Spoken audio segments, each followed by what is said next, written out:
मागच्या 4-5 महिन्यापासून मी विचार करत होतो की ज्या पद्धतीने आज राजकारणात सुरू आहे, राजकारण हे माझ्यासाठी सेवेचं साधन होतं, परंतु ज्या पद्धतीने सुरू आहे, इकडलं तिकडे, तिकडून इकडे, तिकिटासाठी इकडे, जे 15 वर्ष मी काँग्रेसमध्ये राहिलो, आता मला तिकिटासाठी भाजपमध्ये जायचं आहे, हे जे चालू आहे, आणि त्यानंतर महानगरपालिकेमध्ये तिकिटासाठी 150 जणांनाच शेवटी तिकीटं मिळणार आहे. मग 150 जर तिकीटं मिळणार आहे तर अपेक्षा किती जणांना? तर 1500-1600 जणांना. आता 1600 जणांना तर तिकीटं देऊ शकणार नाही, आणि याच्यात कुणाला तिकीटं हवेत? तर जे आजी आजोबा झालेत त्यांना सुद्धा तिकीटं हवे आहेत.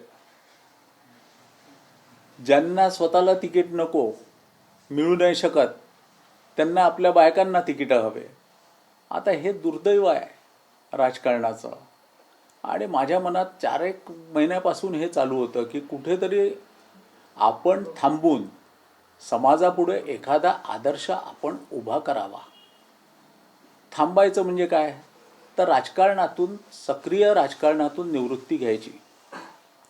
तशी माझी आमदारकी 13 मे पर्यंत आहे, आणि 13 मे पर्यंत असल्यावर पार्टीने मला त्यावेळेला दिली तरी मी ती नम्रपणे नाकारणार आहे. त्यामुळे कुठेतरी थांबलं पाहिजे आपण. आणि माझे जे सामाजिक प्रकल्प आहे, माझे क्रीडा प्रकल्प आहे, याच्यामध्ये अजून भर टाकून अजून काही सामाजिक प्रकल्प जर करता आले तर मी ते 100% करणार आहे. आणि त्यामुळे मी सक्रिय राजकारणातून 13 मे नंतर निवृत्ती घेतलेली आहे. सगळ्यात महत्त्वाचं, आपल्या काही समर्थकांना उमेदवारी नगरसेवक पदाची दिली नाही आणि त्यामुळे तुम्ही नाराज असल्याचं एक चर्चा आली आहे. ही चर्चा अत्यंत चुकीची आहे. संदीप जोशी एवढा छोटा माणूस नाही आहे. भारतीय जनता पार्टी माझ्या रक्तात जर बघितलं तर भारतीय जनता पार्टी माझ्या रक्तामध्ये आहे. मला काहीही याच्या आधी देखील अनेकदा असं झालं, पण त्यावेळेला मी काय पार्टी सोडली किंवा पार्टीतून रिटायर्ड व्हायचं असा विषय घेतला नाही. आणि आज माझ्या अनेक कार्यकर्त्यांना सुद्धा तिकीटं मिळालेली आहेत. मग आता त्यांना मिळाली, 1-2 नाही मिळाली पार्टीच्या याने. पार्टीचं शीर्षस्थ नेतृत्व जे ठरवतं ते मला मान्य असतं. त्यामुळे त्या नाराजीचा वगैरे काही नाराजी वगैरे नाही. आनंदी आहे मी.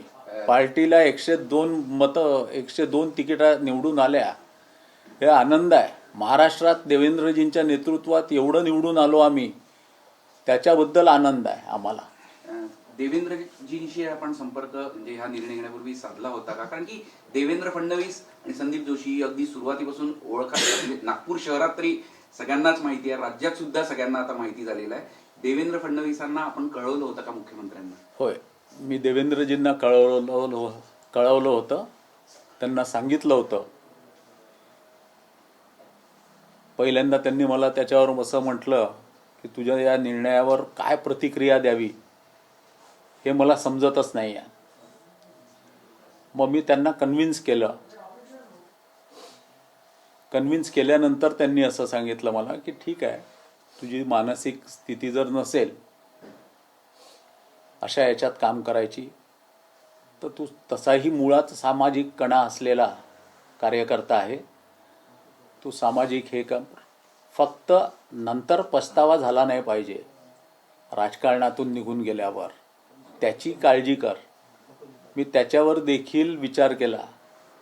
2 दिवस मी माझ्या परिवाराशी बोललो आणि त्यानंतरच हा निर्णय जाहीर करत आहे. मी कार्यकर्त्यांशी कोणाशीही बोललो नाही.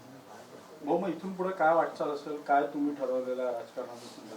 नाही, मी माझे कन्स्ट्रक्शनमध्ये काम करतोच, मी ते करील. आणि सामाजिक कामामध्ये जसं गंगाधरराव फडणवीस डायग्नोस्टिक सेंटर आहे, दीनदयाल थाली आहे, माझा गोरक्षण सेवा प्रकल्प आहे, एकल पालकांचा माझा सोबत पालकत्व प्रकल्प आहे, याशिवाय अजून काही प्रकल्प जिथे समाजाला माझी गरज आहे त्या ठिकाणी मी जाऊन उतरेल.